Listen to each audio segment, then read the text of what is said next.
Alright everybody, hey, welcome back to my channel. It's your girl Nikki here. Today I'm going to show you how to size your design for the sublimation tumblers that you've purchased. First, you're going to need a flexible ruler.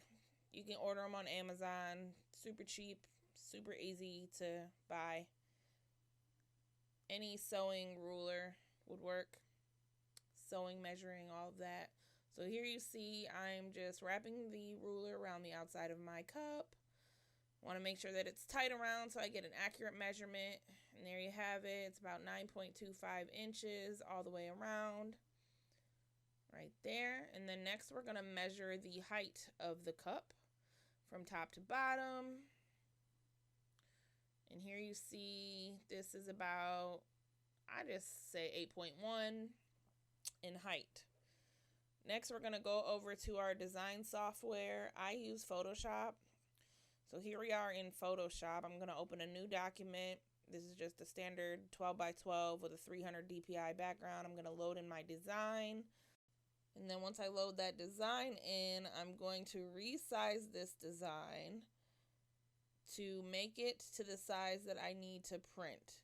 So I'm just going to click the corner here, and then as you can see, I'm changing the Photoshop options to inches. It's not showing on the screen for some reason, and I cannot figure that out. But you want to right click in that space and change the option to inches. That way you know specifically how big your design is. Here I am changing.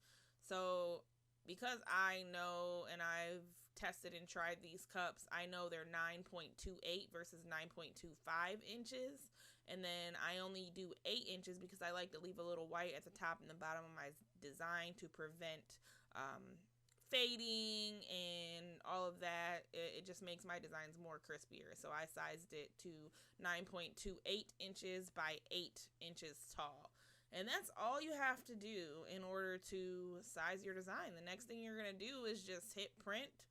Make sure your settings on your printer are correct, and it's going to print out to the exact size that you need to print your design.